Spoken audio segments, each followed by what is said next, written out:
Hello বন্ধুরা, আজকে আমি মাংস রান্না করব আর রুটি ভাজবো।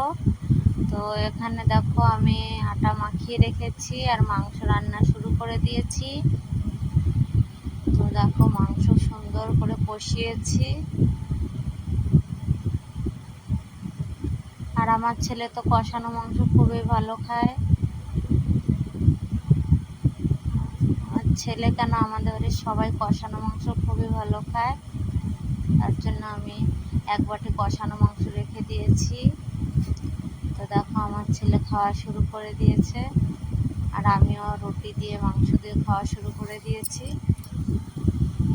আমার তো খুবই ভালো লাগে রুটি মাংস খেতে, খুবই টেস্টি হয়েছে খেতে মাংসটা। আর রুটি দিয়ে মাংস দিয়ে দারুণ লাগে খেতে। টাটা বন্ধুরা, দেখা হবে পরের ভিডিও।